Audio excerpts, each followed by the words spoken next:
जिन सड़कों पे दहशतगर्दी का आलम 3 दिनों पहले लोगों ने देखा, उन सड़कों पे आप उम्मीद करते हैं कि लोग कतारबद्ध होकर के प्रायोगिक तरीके से खड़े हो पाएंगे। तो भाई ये बिहार है, इसका मिजाज थोड़ा अलग है। अगर आपको स्मरण हो तो कल ही के दिन माननीय प्रधानमंत्री जी के आने से पूर्व हमारे पूरे महागठबंधन दल के सभी लोगों ने कुछ सवाल रखे थे, और वो सवाल अंतरिक्ष विज्ञान से संबंधित नहीं थे। वो सवाल बिहार की धरती, बिहार के रोजगार, बिहार की तरक्की, बिहार के विशेष नागरिकता से जुड़े हुए। हमने कहा था कि 15 की तरह बिहार की बोली मत लगाइएगा।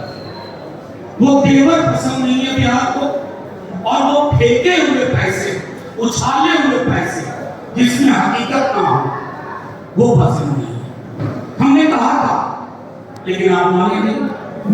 आपने आज उन्हीं योजनाओं का फिर से शिलान्यास किया जिनका आप 24 के बजट से लेकर अब तक 20 बार कर चुके हैं।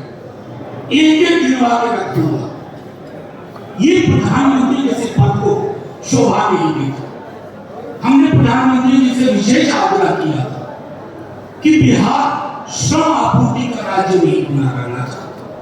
पूंजी गुजरात में, पूंजी का संकेंद्रण गुजरात में, और बिहार श्रमिक स्पेशल ट्रेन से श्रमिकों के खून पसीने की सप्लाई करे, ये नहीं था। ये असमान परिपाटी बदलनी चाहिए थी, बदलनी चाहिए।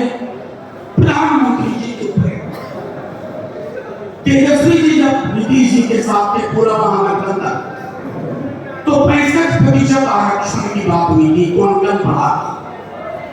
कोर्ट कचहरी में प्रॉक्सी किसने करवाया जानते हैं, लेकिन प्रधानमंत्री जी से आग्रह था कि आप इसको कचहरी से मुक्त करिए, नौवीं अनुसूची में लाइए, ताकि यह महफूज रह सके। आपने ही माना। सामाजिक न्याय की बात करने वाले व्यक्ति जो मूलतः गोलवत्तर के बंच ऑफ थॉट की प्रेरणा से बने हैं, उनसे हमें अपेक्षा नहीं थी। लेकिन अगर प्रधानमंत्री जी बदल गए हो तो सुनने हमारी बात। विशेष राज्य के दर्जे में के बारे में हमने हाथ जोड़ के कहा। नेता प्रतिपक्ष पूरे महागठबंधन ने चिट्ठियां लिखी, प्रधानमंत्री जी नहीं माने।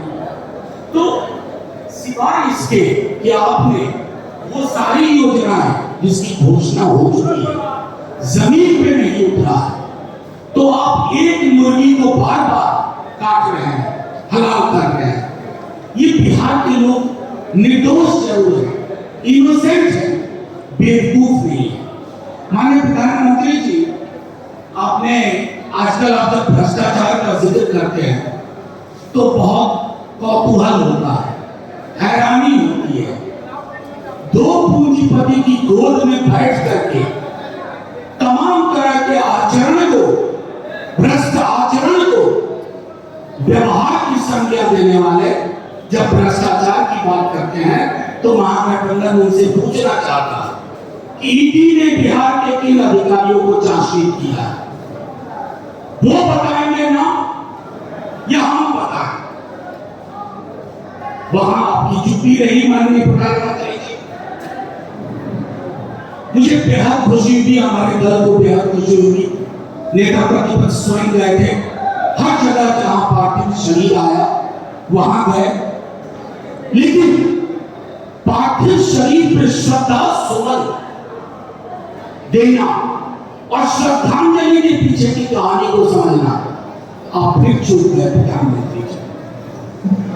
नेता प्रतिपक्ष ने आपसे कहा था कि अर्धसैनिक बलों को भी वही संरक्षण, वही प्रोटेक्शन, वही शहीदी का दर्जा मिले जो आम सैनिकों को मिलता है। आपने इम्तियाज साहब की याद की, पूरा बिहार शुक्रिया कहता है। आपको फुर्सत थी, आप हमारे बिहार के शहीदों के घर जा सकते थे, लेकिन आपकी प्राथमिकताएं कुछ और थी। ऐसा नहीं है कि पार्थिव शरीर उन परिवारों के पास, शोकाकुल परिवारों के पास चले जा रहे हैं तो विवाह समारोह में जाने से आपको कोई रोक लेगा। दोनों चीजें समझौता लेकिन आपने नहीं किया प्रधानमंत्री जी। और एक आखिरी बात कहना है, ये जो सेना का शौर्य और साहस है, ये पूरे देश का है। मैं बार बार अपने दल के बिहार पे कह चुका हूं, पहलगाम की पीड़ा इस देश के कण कण की जर्रे जर्रे की पीड़ा होगी। क्या हिंदू, क्या मुसलमान, क्या सिख, क्या ईसाई, हर नागरिक उसको अपनी पीड़ा समझता है। बिहार ही नहीं, पूरा देश हम की भाषा बोलने लगा। हाँ, ये हमारे साथ नाइंसाफी हुई है। प्रधानमंत्री जी, आप, मैं, मेरा, मुझको की जुबान बोलने लगता है। इतनी आत्ममूर्खता इस कद के लिए और इस पद के लिए उचित नहीं है। और आखिर में मैं कहूं प्रधानमंत्री जी, बिहार को ठोस चीजें चाहिए, सौगात की जुबान में नहीं, सौगात की जुबान में नहीं, अधिकार की जुबान में। स्कीम वर्कर्स का एक बड़ा तबका हमारे हैं, आप उनके लिए आपके अंदर कोई सोच नहीं है। समृद्धि के 3 टापू आपके लिए भारत की प्रगति है, हमारे लिए भारत की प्रगति बिहार के गलियों गांव से गुजरती है। इसकी ओर नहीं सोचोगे प्रधानमंत्री जी, तो बिहार राजनीतिक संकेत भी देगा, सांस्कृतिक संकेत भी देगा।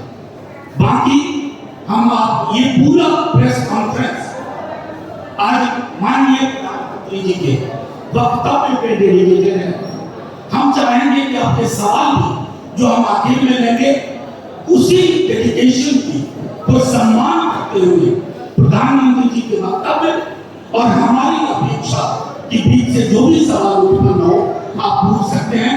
कांग्रेस के साथी चूंकि अभी भी रास्ते में है, तो मैं आग्रह करूंगा सीपीआई एमएल के साथी से वो अपनी बात रखें।